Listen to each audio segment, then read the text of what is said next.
All right, this is recording 839. The name of this specific podcast is Listen Next 839.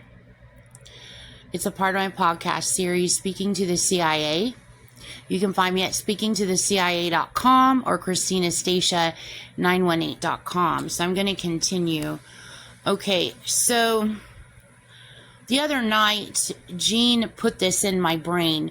Jean Jernigan Roberts, JeanJerniganRoberts, ISWHOICHARGE, I charge. NOTGENE, who she keeps changing the captions to. I'm talking about Jean Jernigan Roberts. Anyway, Jean, who pretends to be related to me, she is highly obsessed with me. She has stalked me and my family all of my life.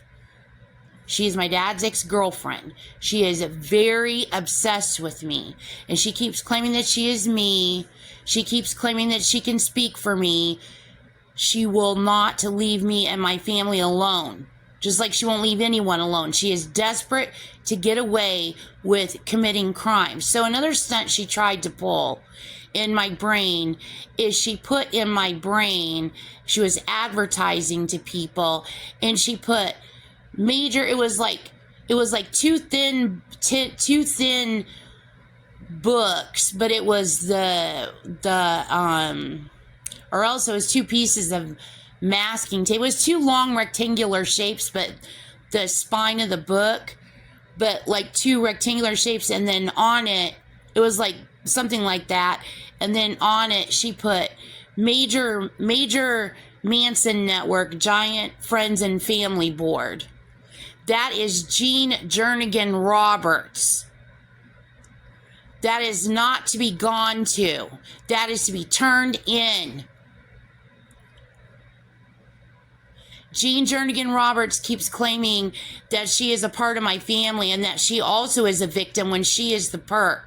That is to be turned into the authorities.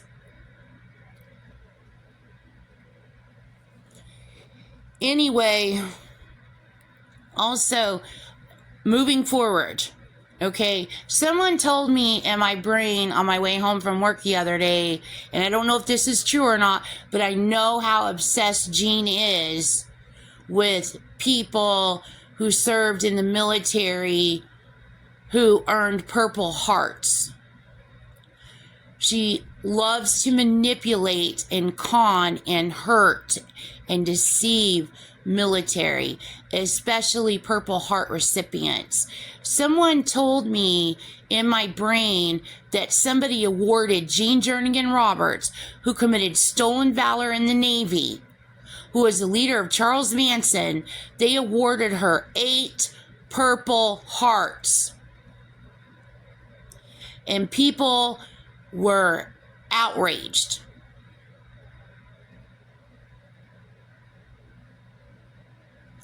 There's no way you can look at that, awarding her 8 Purple Hearts, and not be outraged. Even if you're under the guise of the lies that Jean Jernigan Roberts spreads, having herself worshipped into all glorification and back. How dare she?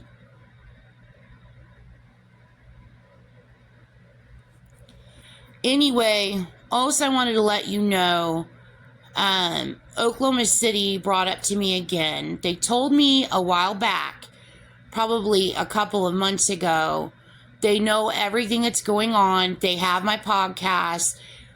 They know exactly everything that's going on. They know that Jean Jernigan Roberts has hijacked Tulsa. They know she's trying to overthrow the government. They know all the crimes that Jean Jernigan Roberts and her Manson occult have committed. Manson occult / KKK.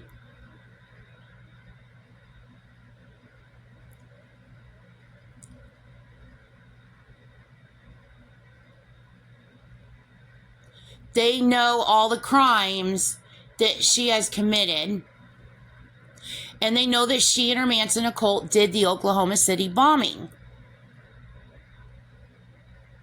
And they are furious and they are angry with her. And they are angry with Tolsons who keep protecting Jean Jernigan Roberts and not downtown everywhere demanding that this occult and this little guy she's got running, trampling all over everyone, stifling everyone because she wants to get away with running child abuse rings and committing terrorism. They're upset with Tulsa, is what they told me.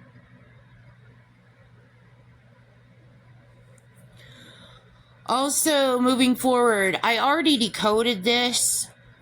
But again, I want to bring it up because it's important. If you haven't seen the movie Fallen Down, it's important. She based my life on this movie. This is one of my favorite movies. It stars Michael Douglas. Note his initials.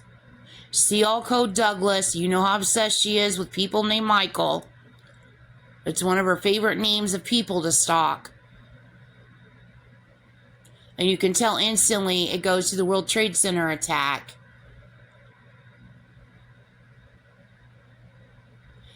The way the movie is rearranged in context because it's just a regular movie, but Jean ice stabs it and rearranges the context of it, trying to tell lies within it, trying to protect herself. The movie is amazing. The movie, when I lived in Slidell, I remembered this movie, and I'm like, and I remembered, and I was decoding this. You're going to see my previous podcasts on Fallen Down. You're going to have to see all of that. But anyway, I was just like, oh my gosh. I was bawling in tears.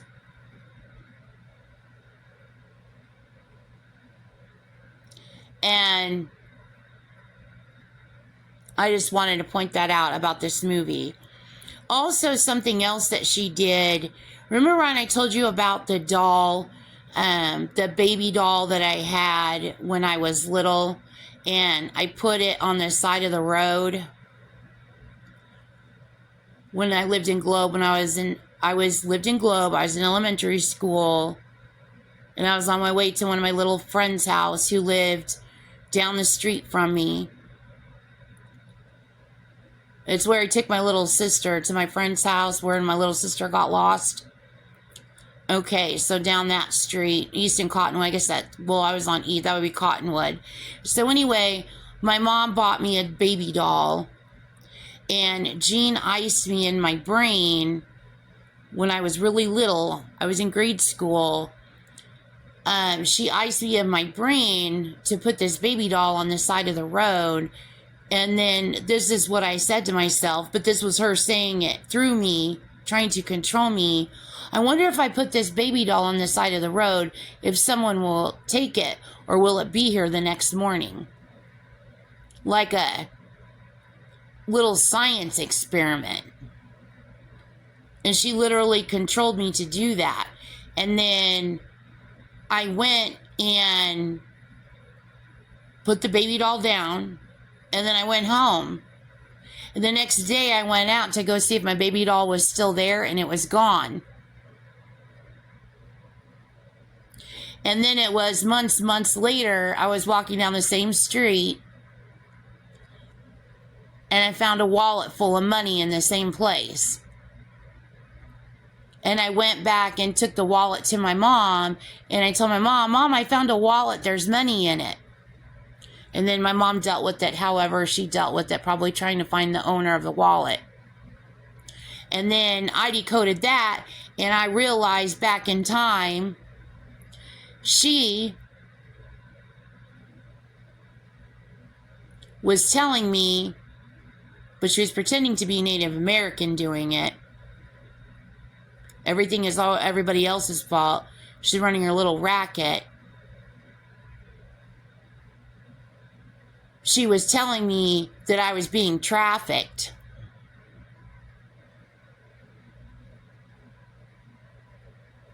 but she was the one trafficking me, and she thought she would racket it. She iced me like that when I was little. She did all kinds of stuff like that to me. All kinds of really weird stuff. You're going to see my whole podcast. You're going to see all my geek code. Another thing she did along the same time frame, in the same time period, is out also came the doll Betsy Wetsy. Oh, she did that too. Betsy Wetsy, and then Let's See.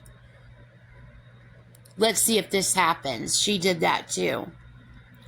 So, let me continue on here. So, moving forward. Okay, so Lucy and Schroeder from Peanuts, Charlie Brown. Okay, so I'm going to continue on decoding this. Okay, I love Charlie Brown. She uses Charlie Brown as a theme or as a mascot for her Manson occult.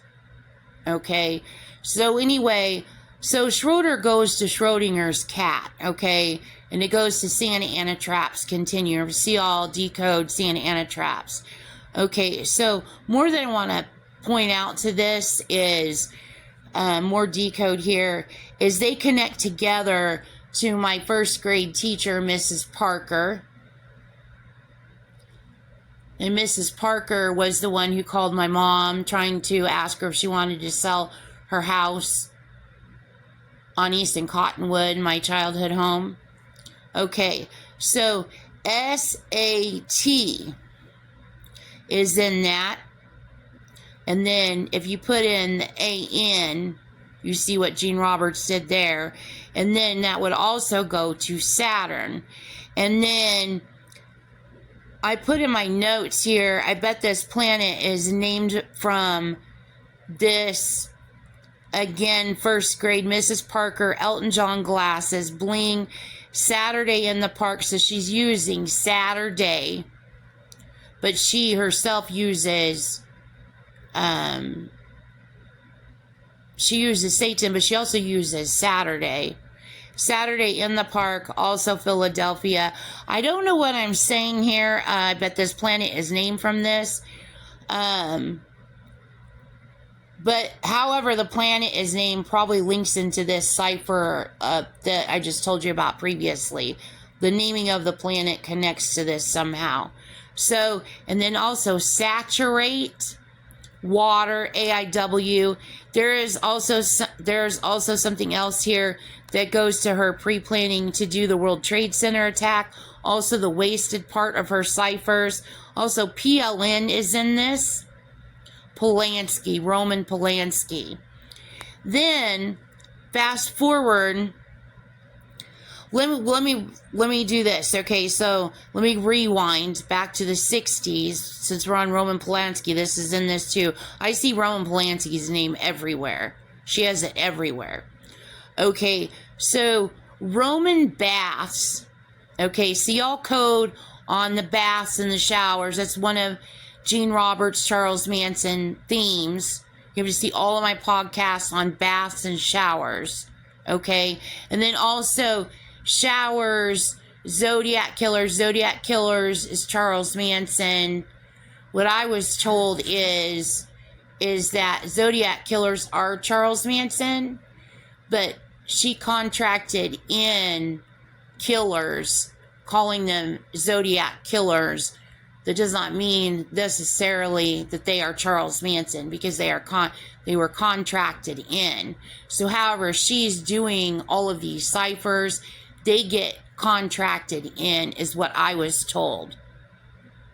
Because I see Zodiac and everything. A lot of crimes I decode, there's Zodiac symbols, there's all kinds of stuff. So you have her Manson occult, and then you have Zodiac Killers. Those would be her contracted killers. So it's not, they're all the same, is what I was told. So anyway, so Roman Polanski, Roman Bass, then Lion Baths, Lion Baths, and then Lying Baths. She did that too. Okay, and then you got to see the Charles Manson murders. I just decoded more on the Charles Manson murders as it has to do with the bathrooms. Okay, so you're going to see all code on that. Also, moving forward in this same theme that she uses, this is something she did. When I was this was in 2016. No, it was in 2016. It was in 2017. I'd already split up with Ben. I was living here in Tulsa, and I kept running back and forth to Dallas.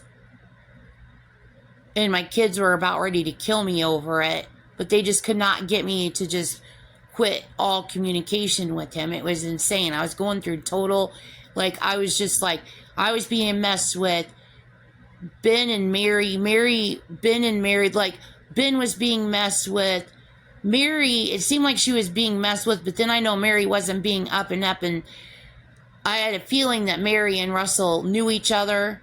So there's all kinds of weird dynamic going on, and I knew that they were connected to Gene Roberts, and I kept trying to communicate to Ben, we're being stalked. But I didn't know it was Gene Roberts and her Manson occult yet. I didn't know how all this interweaving worked, okay? So, and he couldn't talk. He would try to talk to me, but he couldn't talk.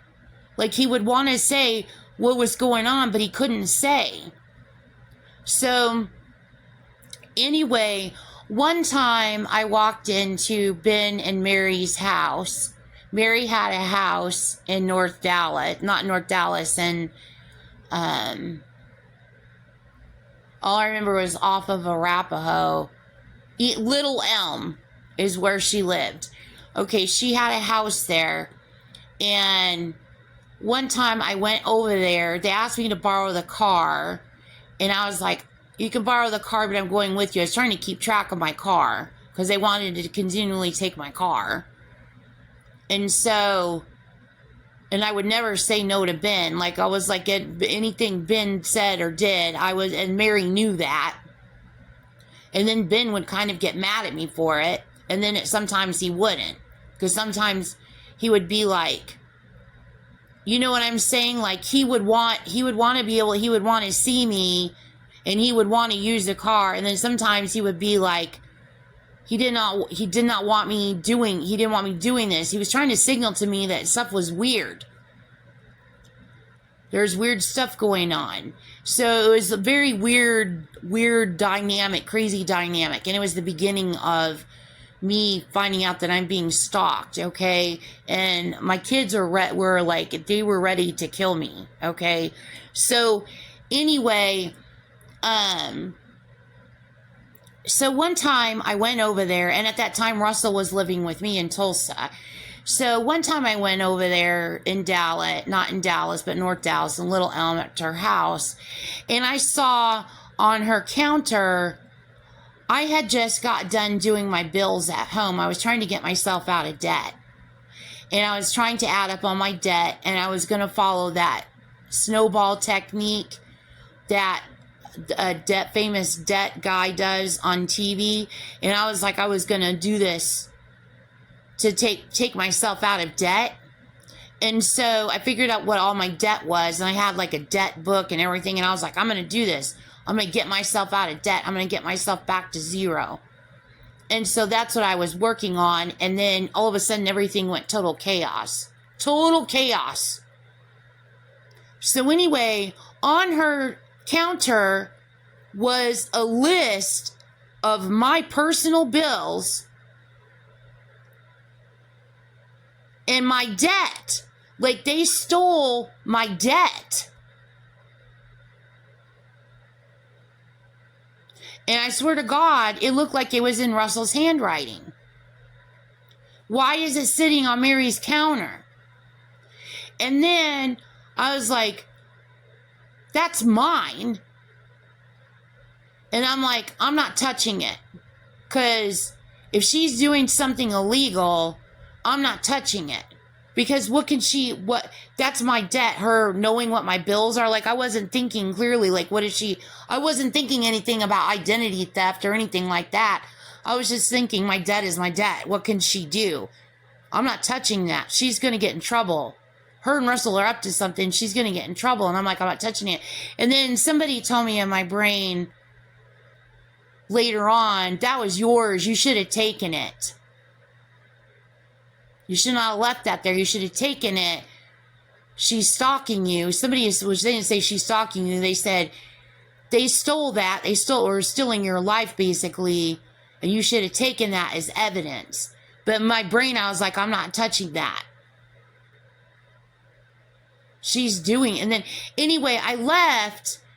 And then I came back in. It was like hours later. And then it was gone.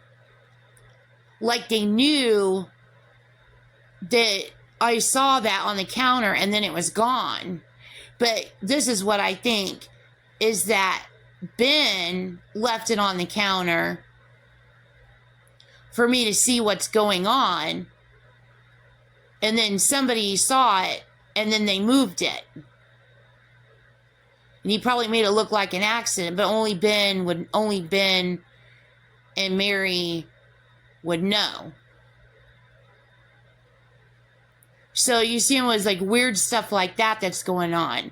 So anyway, one time I was over there and Ben was gone and I was talking to Mary and Mary was freaking out because she didn't know where Ben was. And she was like, I don't know where he's at. He keeps going to go see this girl. I don't know what's going on with this girl. I don't know what's going on. And I can barely stomach her. I can't stomach hardly any of this. I don't even know why I'm there. I'm like in bizarro world. I'm like still in love with my ex-husband. Now and this is his current girlfriend, Mary. And now he's off with this other girl. And I'm like, what am I doing? I was just crazy.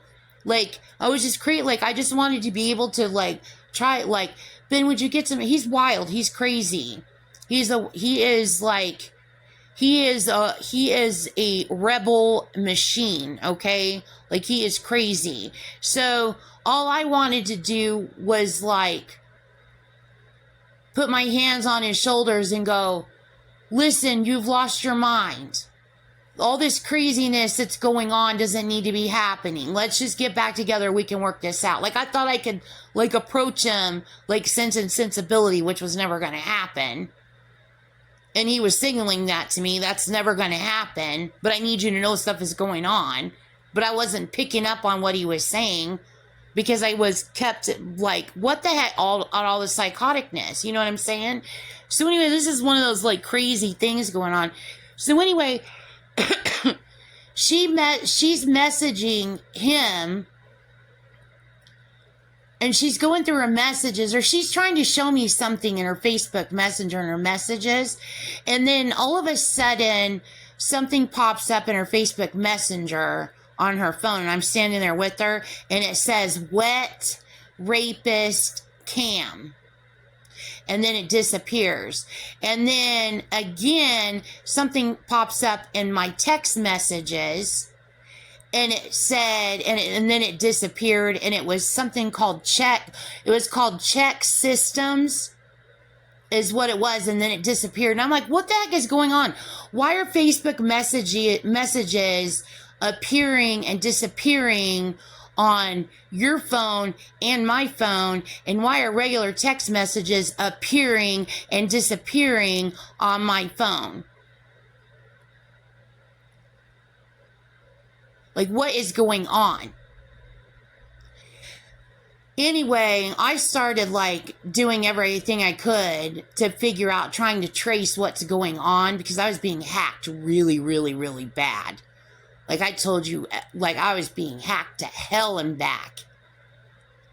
Okay, and so I tried, with as much computer knowledge as I had, to trace the hell out of all footsteps and footprints. So anyway, I even looked at, I saw, he put, or she put, and I don't know if it was on his phone or her phone. I think it was her phone. It wasn't his phone, it was her phone. and he put it on her phone. I don't know how it got where, but he was in a truck. He was in a white truck, and he had a dolly in the back of the truck. And I'm like, what is this? The picture went in, and then it disappeared, and the license plate showed up on it. Okay, because it was the back of the truck. And I'm like, what is he doing? It just showed up on her phone. I'm like, what is that? And then it disappeared, and she was like, I don't know what that is. I'm like, what is going on? So anyway, did it show up on my phone or her phone? I don't know, but I somehow remembered the license plate number, and I paid to research the license, like doing a license plate check, and I checked the license plate number, and the license plate came back to a brand new red truck.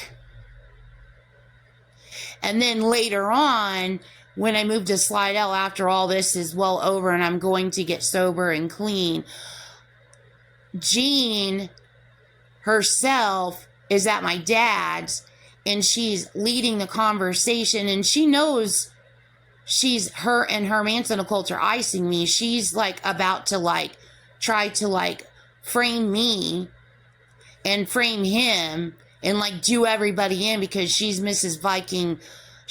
Viking Lord, and she is to be worshipped. But anyway, so she's leading the conversation, and I don't yet know what's going on. I don't realize that Jean is bad. I just know that everything is crazy in my life. And she says that a red truck of hers husband's, whose name is Michael, was stolen.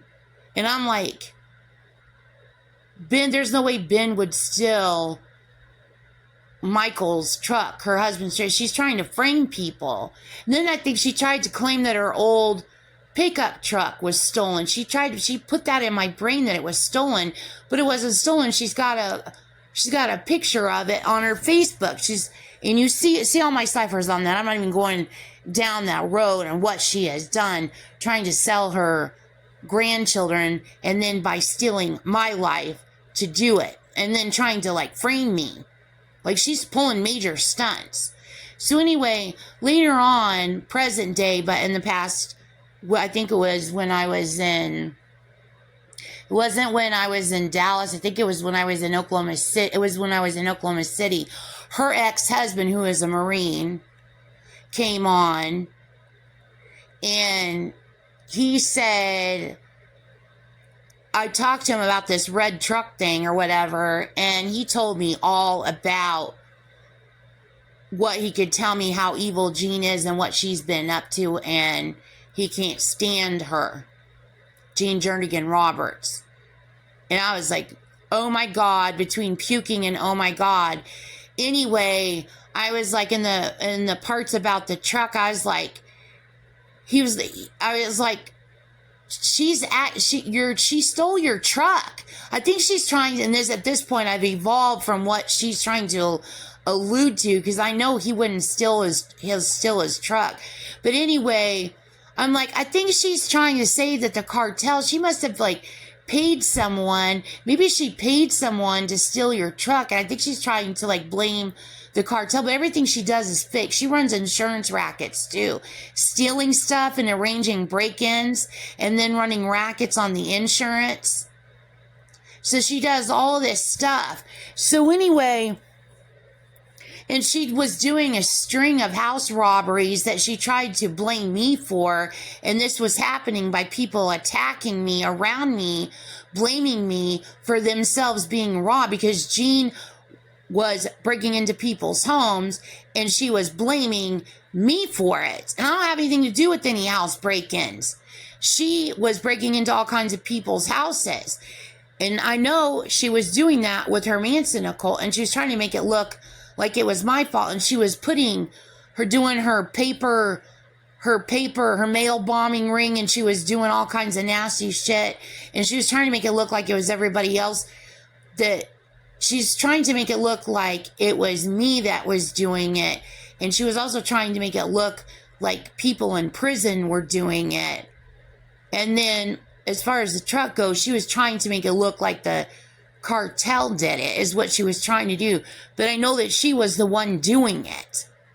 Like, I knew she was shady, but I didn't know what the hell was going on yet. So anyway, he said to me, he said, I don't care about the truck. That's the smallest of my worries. It's not even a concern of mine. Like, he damn knows what Jean did. He was just like, don't worry yourself. Because I was like freaking out over everything. She did this, she did that, she did this, she did that. And he was like, don't worry yourself over her stealing my truck. Like, don't even let it concern you. Jean is screwed. She probably was like going to try to manipulate that and turn that around, pretending that she herself was having a conversation with her own ex-husband, pretending that it would be me and Ben. You see all this mirroring shit that Jean does, committing all this crime? So that's what Jean was up to there. So I'm going to end this recording and I'm going to do another one.